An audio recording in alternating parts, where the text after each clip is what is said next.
The dust kicked up around Olivia Valentine's boots as she stared at the empty space where their wagon had been.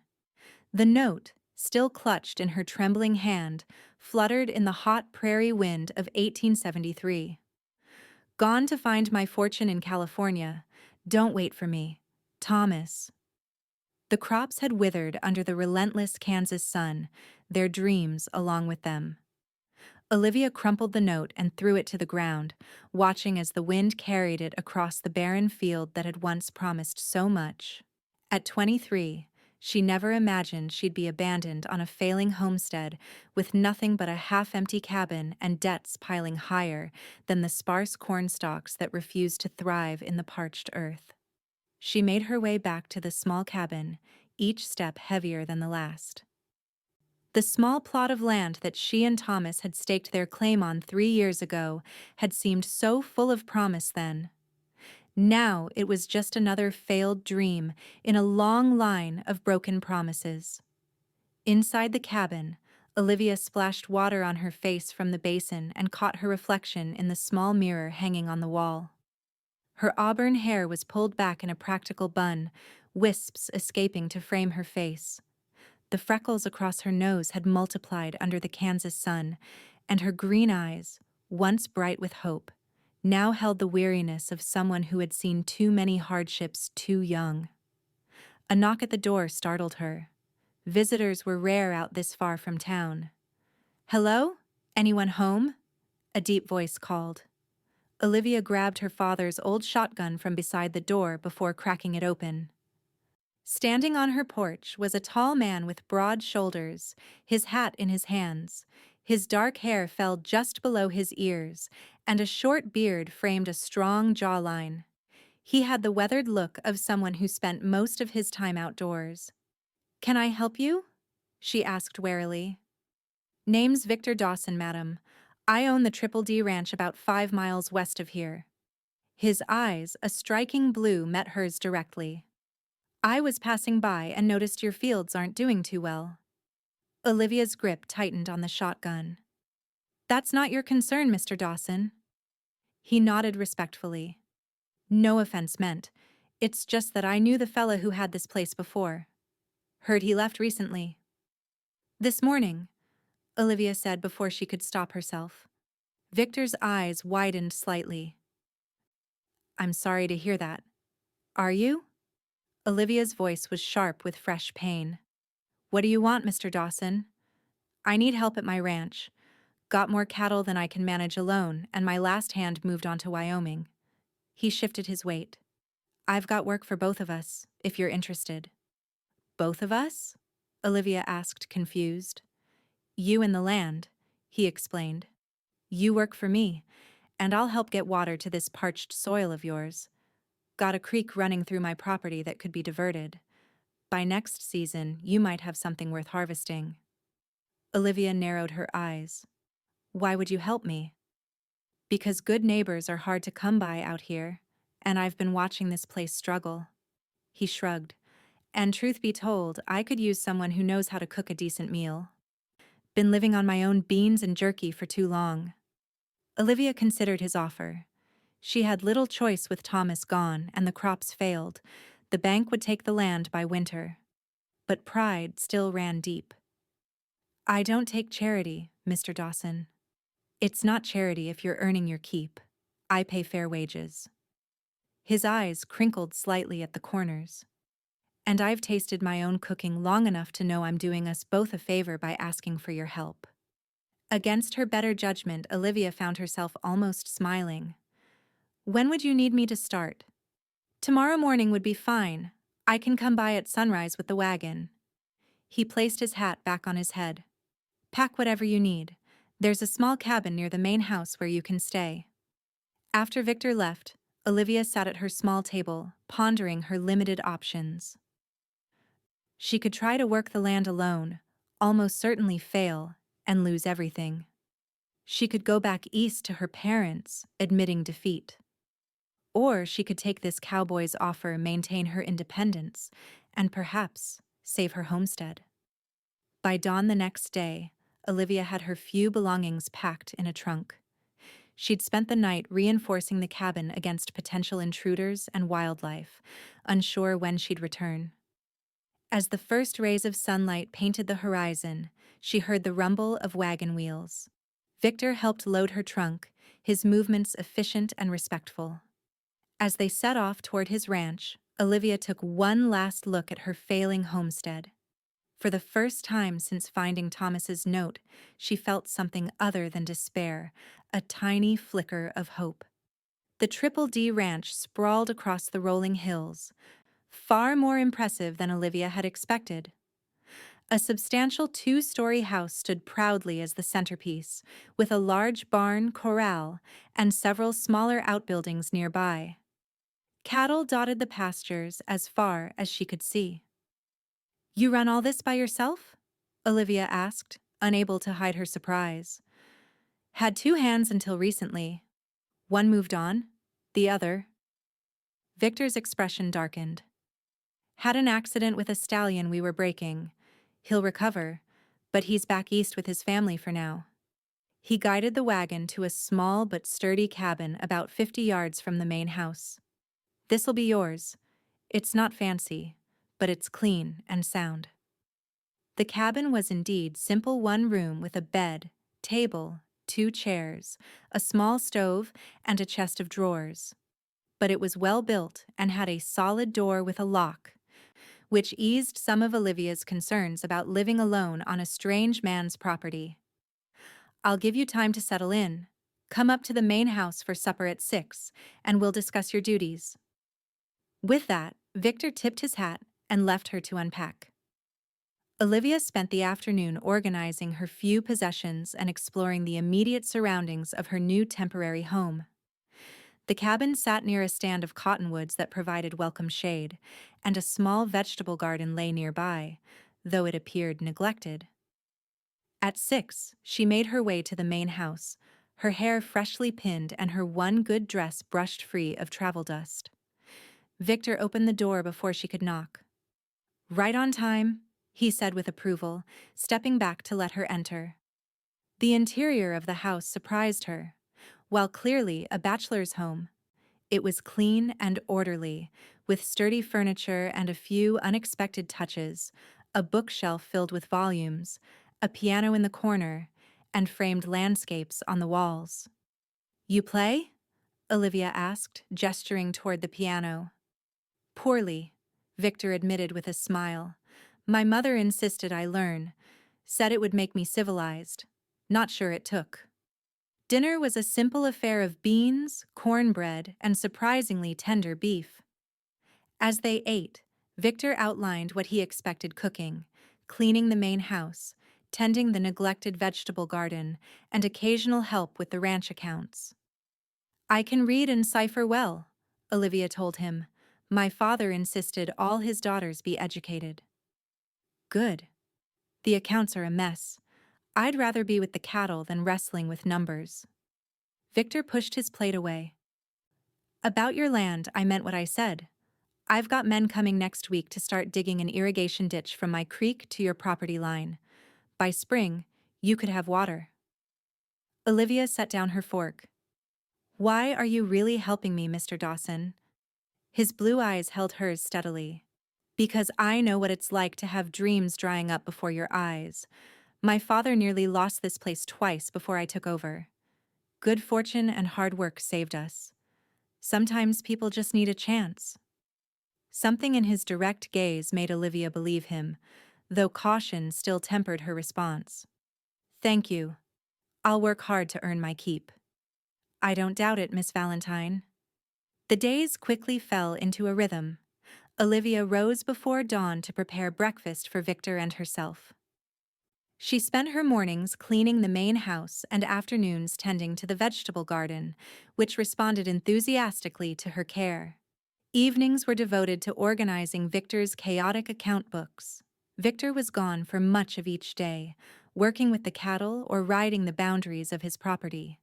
When their paths crossed, their interactions were cordial but brief, both maintaining a careful professional distance. By the end of her first month at Triple D, Olivia had transformed the main house. Dust no longer gathered in corners, the pantry was organized, and meals were served on time and, with increasing variety as the garden began to produce. One evening, as summer was giving way to early fall, Olivia was at the piano, tentatively picking out a tune she remembered from her childhood.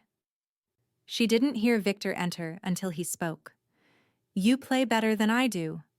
Olivia jumped, her hands crashing discordantly on the keys. "I didn't hear you come in. I hope you don't mind." "Not at all." He leaned against the doorframe, his tall frame silhouetted by the fading light from the window. "It's nice to hear music in the house again." "Again?"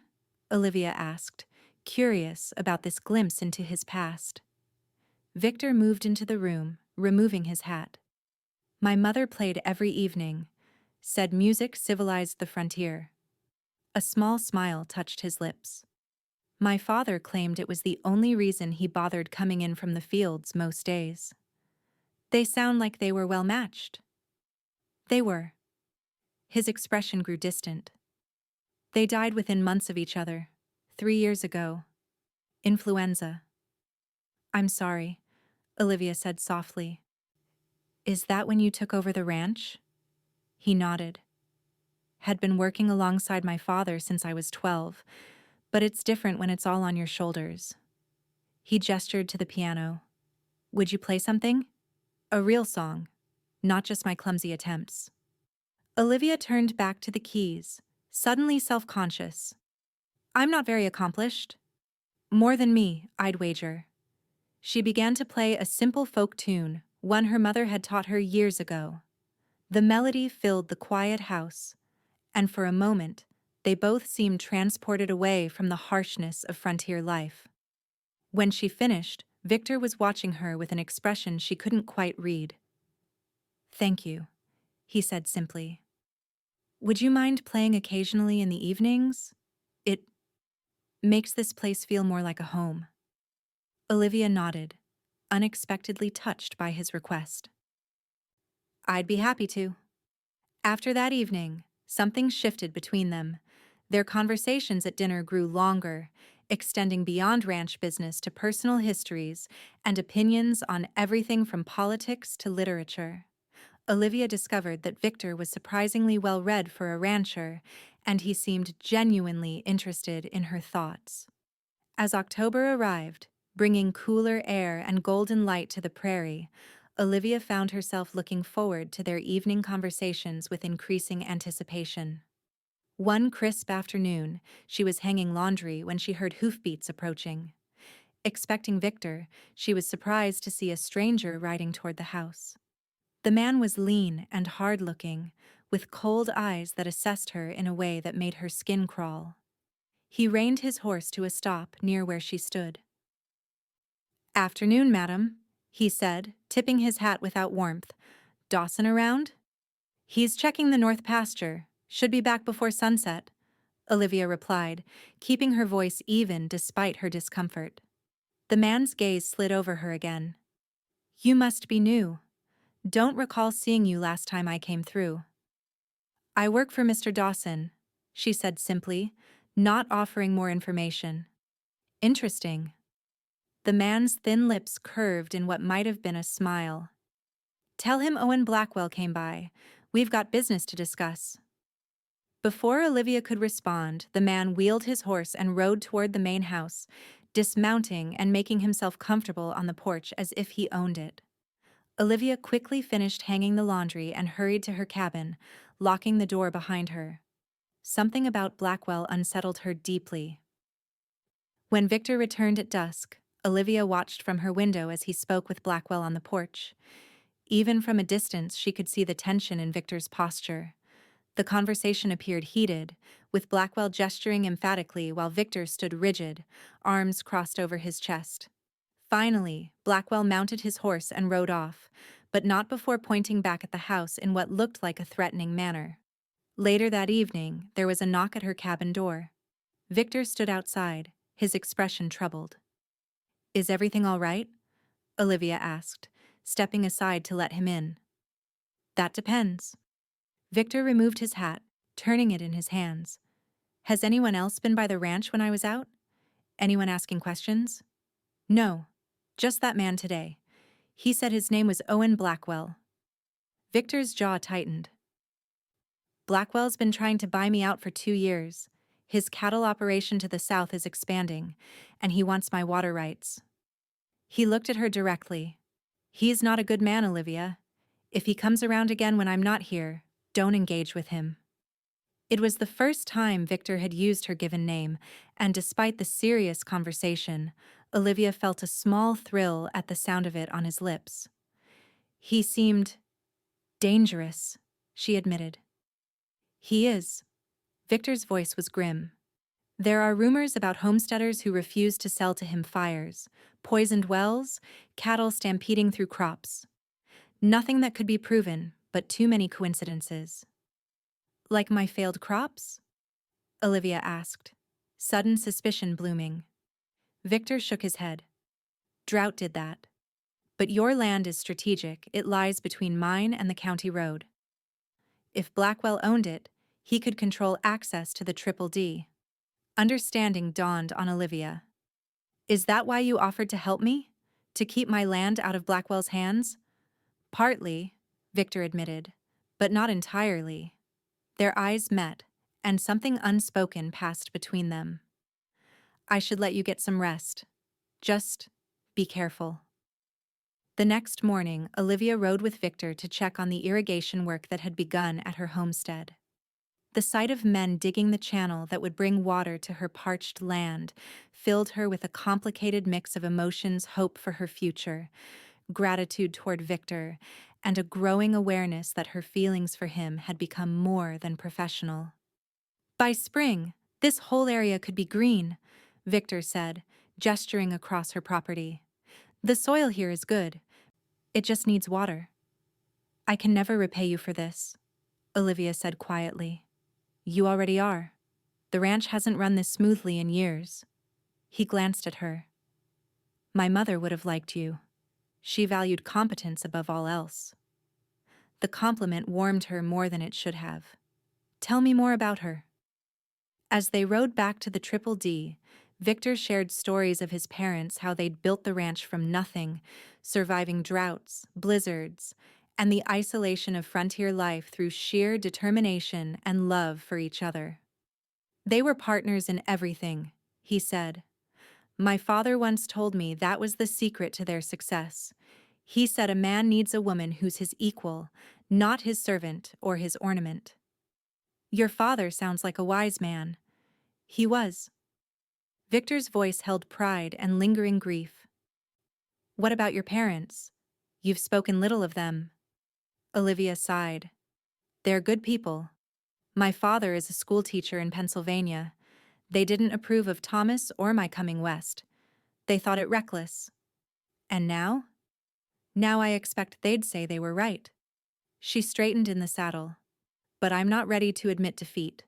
This land can still be my home. Our home, I mean. Mine. Victor didn't comment on her slip, but something in his expression softened. That evening, after dinner, Olivia played the piano while Victor sat nearby, ostensibly reviewing cattle breeding records but often watching her instead. When she finished a particularly complex piece, he set his papers aside. Would you teach me to play that one? He asked. Surprised, Olivia nodded. Of course. Victor moved to the piano bench beside her, the space so narrow their shoulders touched. The contact sent a jolt through Olivia that had nothing to do with music. Start with your right hand here, she instructed, placing her fingers on the keys. Victor mimicked her position, his large calloused hands dwarfing hers on the keyboard. Now follow my movements. She began to play slowly, and Victor followed, his concentration evident in his furrowed brow. When he missed a note, Olivia placed her hand over his, guiding his fingers to the correct keys. The touch lingered longer than necessary, and when she glanced up, Victor was watching her, not the keys. I think that's enough for one lesson, she said softly, suddenly aware of how close they were. Olivia, Victor began, but was interrupted by a sharp knock at the door. They moved apart quickly as Victor went to answer. A ranch hand stood on the porch, his expression urgent. "Fire at the north fence line, boss. Looks deliberate." Victor grabbed his hat and coat. "Stay here," he told Olivia firmly. "Lock the doors." For 3 anxious hours, Olivia paced the house, watching from the windows as men rode back and forth, carrying water barrels toward a distant orange glow. When Victor finally returned, his face was smudged with soot, and his eyes hard with anger. "Blackwell?" Olivia asked, though it wasn't really a question. "Can't prove it, but who else?" Victor accepted the cup of coffee she offered, his hands bearing fresh burns. "We contained it before it spread to the grazing lands, but it was close." Without thinking, Olivia took his injured hands in hers, examining the blisters. "These need tending." She led him to the kitchen where she kept medical supplies, gently cleaning and bandaging his burns. They were silent as she worked, the only sound their breathing and the occasional hiss of pain from Victor when she touched a particularly tender spot. "Thank you," he said when she finished, but he didn't move away. Instead, he reached up to tuck a strand of hair behind her ear that had escaped during her ministrations. The gentle gesture contrasted with his rugged appearance, and Olivia found herself leaning slightly into his touch. The moment stretched between them, taut with possibility. Then Victor stepped back, breaking the spell. "It's late. You should get some rest." But rest eluded Olivia that night as she lay in her cabin, replaying the evening's events and the feel of Victor's hand against her cheek. Something was changing between them, something that both excited and frightened her. The next week brought increased tension as Blackwell's men were spotted riding the boundaries of the Triple D. Victor doubled the watch on the herds and sent one of his hands to stay at Olivia's homestead to protect the irrigation workers. The peaceful rhythm of ranch life was disrupted by constant vigilance. Despite the stress, or perhaps because of it, Victor and Olivia grew closer. Their evening conversations became a sanctuary from the day's worries. Olivia learned about Victor's dreams for the ranch, the breeding program he was developing, his experiments with different grasses for better forage, his hope to someday build a school for the children of his workers. "You've thought of everything," Olivia remarked one evening as they sat on the porch watching the sunset paint the prairie in fiery hues. "Not everything," Victor replied, his gaze on her rather than the horizon. "Some things I never thought to want until recently." Before Olivia could ask what he meant, a rider approached at full gallop. It was Miguel, one of the ranch hands who had been staying at her homestead. "Mr. Dawson, they've dynamited the irrigation ditch," Miguel called as he reined in his horse. "Destroyed half the work we've done." Olivia felt the blood drain from her face. Victor was on his feet in an instant, calling for horses to be saddled. "Stay here," he told Olivia, but she was already heading for the barn. "It's my land. I'm coming." The damage was worse than Olivia had feared. The carefully dug channel was now a cratered mess, with water pooling uselessly in the Kansas soil rather than flowing toward her fields. The workers were unharmed but shaken, having been away getting supplies when the explosion occurred. Victor surveyed the destruction, his expression stormy. "We'll rebuild," he said firmly. "Double the men, double the watch. Blackwell won't win this easily." On the ride back to the ranch, Olivia struggled to contain her emotions. Why would anyone go to such lengths? It's just a small homestead. "It's about power," Victor explained. "Blackwell wants to be the only cattle baron in the county. He sees me as competition and you as a way to get to me." He glanced at her. "I'm sorry you've been dragged into this. Don't apologize. I made my choice to stay and fight." She met his gaze steadily. "And I'd make it again." That night, neither of them could settle. They sat in the parlor, Victor cleaning his rifle while Olivia mended a torn shirt, both finding comfort in practical tasks. "I received a letter from Thomas today," Olivia said abruptly. She hadn't intended to mention it, but the weight of it had been pressing on her all day. Victor looked up, his expression carefully neutral. What did he want? He's in California. Says he's found gold. She folded the shirt neatly. He wants me to join him. The silence that followed was deafening. Finally, Victor spoke, his voice measured. Are you considering it? Olivia shook her head. No. Whatever we had is gone. He left me when things got hard. I'll never trust him again. She hesitated. But it made me realize something. What's that? That I don't miss him. Not anymore. She met Victor's gaze directly. Not for a long time now. The tension in Victor's shoulders eased visibly. I'm glad to hear it. He set the rifle aside. For what it's worth, he's a fool. A man who'd abandon someone like you doesn't deserve a second chance. The days that followed brought increased hostilities from Blackwell. Cattle disappeared from the Triple D's herds. A bridge Victor's men used to cross the creek was found sabotaged. Through it all, Olivia stood firm beside Victor, her determination matching his own. One crisp November evening, as Olivia was returning to her cabin after dinner, she noticed a figure lurking near the corral. Thinking it was one of the ranch hands, she called out, only to see the figure dart away into the shadows. Alarmed, she hurried to the main house to tell Victor. They searched the outbuildings together but found nothing amiss until they reached the barn.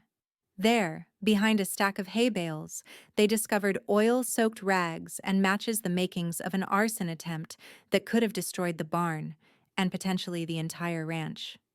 He's escalating, Victor said grimly as they stood in the lamplight examining the evidence. This has gone beyond business rivalry. What will you do? Olivia asked, shivering despite her shawl. Victor's expression hardened. End it. Tomorrow I ride to town to speak with the sheriff. With this evidence, we might finally get some official intervention. That night, Victor insisted Olivia stay in the main house rather than return to her isolated cabin. He gave her his parents' old room, taking the sofa in the parlor himself. Despite the circumstances, Olivia found comfort in sleeping under the same roof as Victor, knowing he was nearby. Morning came with a watery sun struggling through clouds heavy with the promise of the winter's first snow. Victor prepared to ride to town while Olivia packed food for his journey. Be careful, she said as she handed him the provisions. Blackwell might have men watching the road. I'll take the creek path. Longer but safer. Victor hesitated, then reached out to take her hand. If I'm not back by nightfall, take Miguel and the others and go to town. Don't wait here alone. The intensity in his eyes made Olivia's breath catch. I will. But you'll be back. Count on it. He squeezed her hand once more before releasing it and mounting his horse. Olivia watched until he disappeared from view, fighting an inexplicable sense of foreboding. The day stretched endlessly as she tried to focus on her usual tasks. By mid-afternoon, snow began to fall, first in lazy flakes that quickly became a steady curtain of white. As darkness approached with no sign of Victor, Olivia's worry deepened. Just as she was preparing to follow his instructions and leave for town, hoofbeats approached through the gathering storm. Relief flooded her as Victor rode into the yard, but it quickly turned to alarm when she saw he was slumped in the saddle, one hand pressed to his side. Olivia ran through the snow, reaching him just as he dismounted unsteadily. What happened? She cried, seeing the blood seeping through his coat. Ambush! Victor managed through gritted teeth. 2 of Blackwell's men. Got one of them, but the other winged me before running off. With Miguel's help, Olivia got Victor into the house and onto his bed. The bullet had grazed his side, leaving a nasty furrow but not lodging in his body. While painful and bleeding freely, it wasn't life-threatening if properly treated. As Olivia cleaned and bandaged the wound, her hands steady despite her inner turmoil, Victor watched her face. You're good at this, he observed. Ever consider being a doctor? Women aren't doctors, she replied automatically, focused on her task. Maybe they should be. You've got a better touch than the butcher who calls himself a doctor in town. Despite everything, Olivia smiled. Hush and let me work. When she finished, Victor caught her hand as she was gathering the bloody cloths. Stay, he said simply. Just for a while. Olivia settled into the chair beside his bed. Outside, the snow fell harder, insulating the house in a cocoon of white silence. Did you see the sheriff? She asked. Victor nodded. He's riding out to Blackwell's place tomorrow with deputies. The evidence from the barn was enough to convince him, and he said there have been other complaints. He shifted, wincing. This should be over soon. And then what? Olivia asked softly. Then we finish the irrigation ditch. Get your land ready for spring planting. His eyes held hers. If that's still what you want. Is it what you want? She countered. Victor's gaze never wavered. What I want is for you to stay. Not just until spring. Not just until your land produces, but after. Always. Olivia's heart stuttered. What are you saying, Victor? I'm saying that these months with you have shown me what my parents had a true partnership. I'm saying that I can't imagine this ranch, this life, without you in it. He took a deep breath. I'm asking if you might consider making this arrangement permanent. Are you proposing to me while bleeding from a gunshot wound? Olivia asked, torn between laughter and tears. Not my most dignified moment, Victor admitted with a pained smile. But near-death experiences have a way of clarifying what matters. He squeezed her hand. I love you, Olivia Valentine. I think I have since you pointed that shotgun at me the day we met. Olivia felt tears spring to her eyes. You're not dying. It's barely a scratch. That's not an answer. Yes, she whispered, leaning forward to press her forehead against his. Yes, I'll stay. Not because I need to, but because I want to. Because somewhere between you offering work for both of us and tonight, I fell in love with you too. Victor reached up to cup her cheek, drawing her closer until their lips met in a gentle, affirming kiss. Despite his injury, despite the threat still hanging over them, in that moment, everything felt right. The next morning dawned clear and cold, the world transformed by several inches of pristine snow. Olivia woke early, checking on Victor, who was sleeping peacefully, his fever gone. As she moved through the quiet house preparing breakfast, she felt a new sense of belonging. This was no longer just where she worked, it was becoming her home. 3 days later, the sheriff returned with news that Blackwell had been arrested. Not just for the attacks on the Triple D, but for land fraud and the murder of a homesteader 2 counties over who had refused to sell. He won't trouble you again, the sheriff assured them. He'll hang for the murder, and his men have scattered like rats from a burning barn. With the threat removed, life at the Triple D settled into a new rhythm. Victor recovered quickly, and by December, they were making plans for the spring, both for the ranch and for their wedding, set for the first warm day of March. Work resumed on the irrigation ditch, and by late February, water from the creek began flowing toward Olivia's homestead. The small cabin where she'd been abandoned stood empty now, as Olivia had moved permanently into the main house at the Triple D. On their wedding day, the prairie was just beginning to show hints of green. Neighbors from miles around gathered to celebrate, many curious to meet the woman who had tamed Victor Dawson and helped bring down Owen Blackwell. As Olivia walked toward Victor in a simple white dress, wildflowers in her hair instead of a veil, she thought about the journey that had brought her here.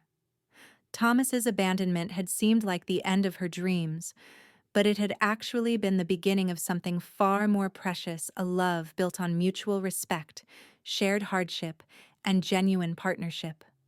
Ready, Mrs. Dawson? Victor asked as they left the makeshift altar set up in the ranch yard, his smile radiant. For everything, Olivia replied, taking his arm. By their first anniversary, the irrigation system was complete, and Olivia's homestead land produced its first successful crop. They decided to use the cabin as a schoolhouse, fulfilling Victor's dream of education for the ranch children and Olivia's desire to put her teaching skills to use. 2 years later, as Olivia rocked their infant daughter on the porch of the Triple D, watching Victor teach their toddler son to ride his first pony, she reflected on how fate had turned her greatest loss into her greatest blessing. The man who left her when the crops failed had made room for the man who offered work for both of them and, in doing so, had given her a life richer than any she could have imagined.